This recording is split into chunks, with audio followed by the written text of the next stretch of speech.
नमस्कार दोस्तों। आज है 9 जून 2020 और मैं स्वागत करता हूं आपका युवा एंड डेली करंट अफेयर्स में। तो चलिए बिना देरी करते हुए शुरू करते हैं अपना आज का पहला क्वेश्चन, जो है हाल ही में कोरोना वायरस संक्रमण के कारण हमस कोया की मृत्यु हो गई। आपको बताना है कि हमस कोया किस खेल से संबंधित थे। ऑप्शन देख लेते हैं। ए है हॉकी, बी है फुटबॉल, सी है क्रिकेट और डी है टेनिस। और दोस्तों उसका सही उत्तर है ऑप्शन बी, जो है फुटबॉल। देखिए, हाल ही में पूर्व संतोष ट्रॉफी फुटबॉलर, कौन से संतोष ट्रॉफी फुटबॉलर ई हमस्कोया की क्या है, कोविड 19 जो है उसके संक्रमण के कारण मृत्यु हो गई। और हमस्कोया जो है वो केरल राज्य के निवासी थे और वह संतोष ट्रॉफी में महाराष्ट्र राज्य की ओर से खेलते थे।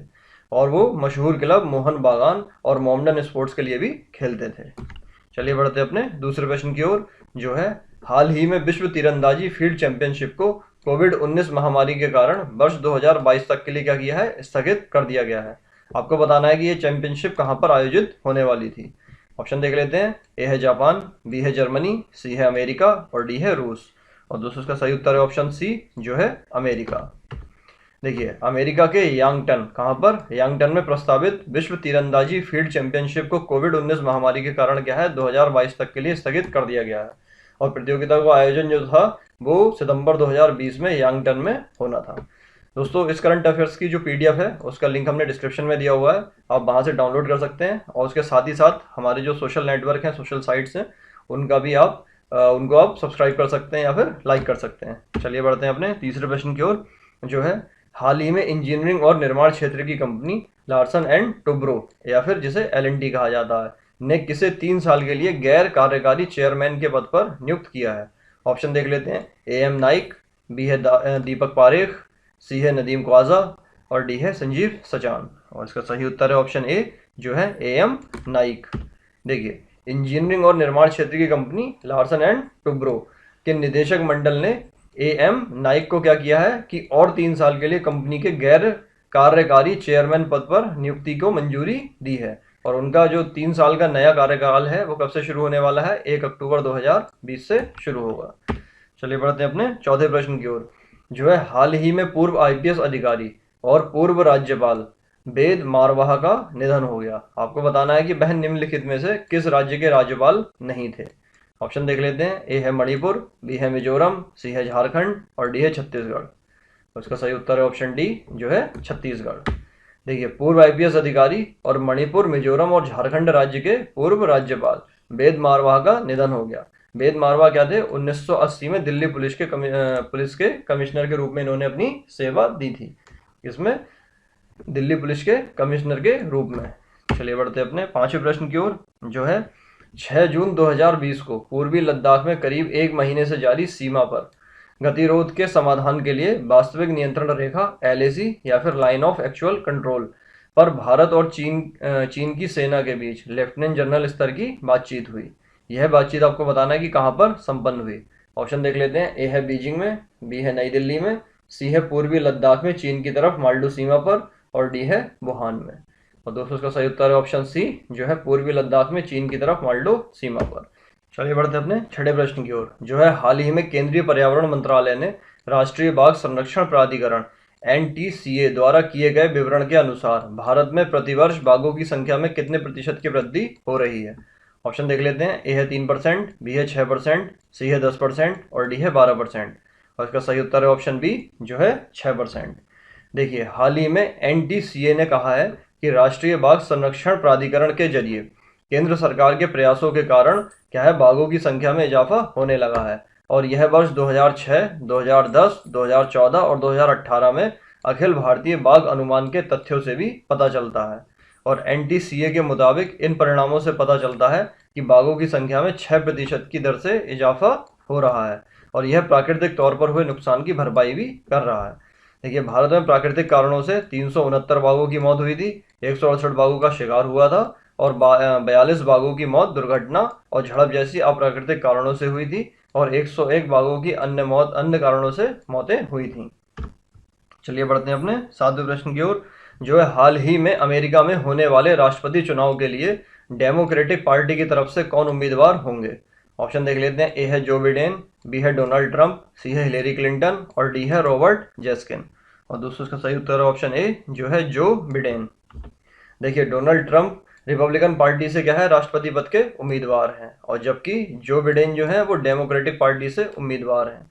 और जो बिडेन पूर्व राष्ट्रपति बराक ओबामा के 2009 से 2017 के कार्यकाल के दौरान उपराष्ट्रपति भी रहे थे। चलिए बढ़ते हैं अपने 8वें प्रश्न की ओर, जो है हाल ही में देश में डिजिटल भुगतान को बढ़ावा देने के उद्देश्य से भारतीय रिजर्व बैंक ने कितने करोड़ रुपए के भुगतान अवसंरचना विकास कोष या PIDF को स्थापित करने का निर्णय लिया है। ऑप्शन देख लेते हैं। ए है 1000 करोड़, बी है 5000 करोड़, सी है 2000 करोड़ और डी है 500 करोड़। और इसका सही उत्तर है ऑप्शन डी, जो है 500 करोड़। चलिए बढ़ते हैं अपने 9वें प्रश्न की ओर, जो है विश्व खाद्य सुरक्षा दिवस कब मनाया जाता है। आपको बताना है विश्व खाद्य सुरक्षा दिवस कब मनाया जाता है। ऑप्शन देख लेते हैं। ए है 5 जून, बी है 7 जून, सी है 8 जून और डी है 4 जून। और इसका सही उत्तर है बी, जो है 7 जून।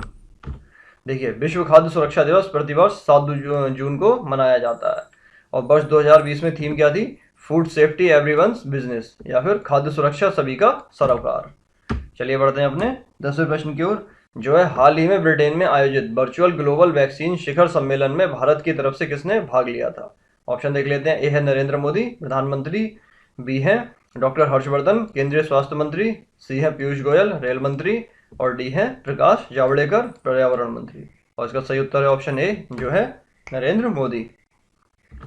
देखिए, हाल ही में ब्रिटेन में आयोजित हुए वर्चुअल ग्लोबल वैक्सीन शिखर सम्मेलन में भारत की तरफ से प्रधानमंत्री नरेंद्र मोदी ने भाग लिया था, और इस वर्चुअल सम्मेलन में 50 से अधिक देशों के शीर्ष व्यापारियों, संयुक्त राष्ट्र एजेंसियों तथा राष्ट्राध्यक्षों ने भाग लिया था।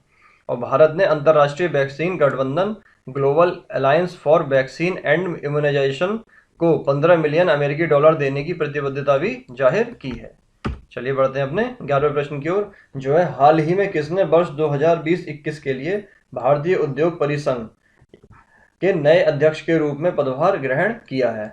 आपको बताना है कि कॉन्फेडरेशन ऑफ इंडियन इंडस्ट्री या फिर CII के नए अध्यक्ष के रूप में किसने पदभार ग्रहण किया है। ऑप्शन देख लेते हैं।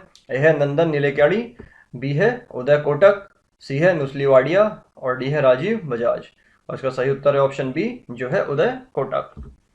देखिए, हाल ही में वर्ष 2020-21 के लिए भारतीय उद्योग परिसंघ के नए अध्यक्ष के रूप में उदय कोटक ने पदभार ग्रहण किया है। और उदय कोटक कौन है? उदय कोटक ने क्या किया है कि विक्रम किर्लोस्कर का स्थान लिया है। और उदय कोटक जो है वो कोटक महिंद्रा बैंक के क्या है, MD और CEO हैं, या फिर चीफ एग्जीक्यूटिव ऑफिसर हैं। इसके अलावा संजीव बजाज CII के क्या बने हैं, उपाध्यक्ष बने हैं। चलिए बढ़ते हैं अपने 12वें प्रश्न की ओर, जो है हाल ही में भारत सरकार ने मातृ मृत्यु दर या फिर मैटरनल मॉर्टेलिटी रेट MMR को कम करने के उद्देश्य से मातृत्व प्रवेश आयु की समीक्षा के लिए किसकी अध्यक्षता में टास्क फोर्स का गठन किया है। ऑप्शन देख लेते हैं। ए है जयप्रदा, बी है जया बच्चन, सी है जया जेटली और डी है अचला खन्ना। और दोस्तों इसका सही उत्तर है ऑप्शन सी, जो है जया जेटली। देखिए, हाल ही में सरकार ने क्या किया है कि लड़कियों के विवाह और मातृत्व की आयु तय करने के लिए तथा मातृत्व मृत्यु दर को कम करने के लिए क्या किया है, एक टास्क फोर्स का गठन किया है, और जिसकी अध्यक्षता जो है समता पार्टी की पूर्व अध्यक्षा जया जेटली करेंगी। और जया जेटली की अध्यक्षता में क्या है कि 10 सदस्यीय एक समिति का गठन किया गया है, और यह टास्क फोर्स 31 जुलाई 2020 तक अपनी रिपोर्ट सौंपेगी। और लड़कियों की वर्तमान शादी की उम्र जो है वो 18 वर्ष है, जिसको बढ़ाए जाने की भी संभावना है। चलिए बढ़ते हैं अपने आज के प्रश्न की ओर, जो है भारतीय संविधान को बनाने में कितना समय लगा था। ऑप्शन देख लेते हैं। ए है 2 वर्ष 11 महीने 18 दिन, बी है 2 वर्ष 10 महीने 15 दिन, सी है 2 वर्ष 11 महीने 5 दिन और डी है 2 वर्ष 6 महीने 15 दिन। आपको क्या करना है कि इस प्रश्न का उत्तर हमें देना है कमेंट के माध्यम से। तो आज के अंक में इतना ही। Thanks for watching. अगर आपको वीडियो पसंद आए तो इसे लाइक कीजिए, कमेंट के माध्यम से अपने सुझाव दीजिए, साथ साथ जो प्रश्न पूछा उसका उत्तर दीजिए, और इस वीडियो को अपने फ्रेंड के सर्किल में शेयर कीजिए। अगर आप हमारे चैनल पर नए हैं तो इसे सब्सक्राइब कीजिए। चलिए मिलते हैं कल के अंक में, तब तक के लिए जय हिंद, जय भारत।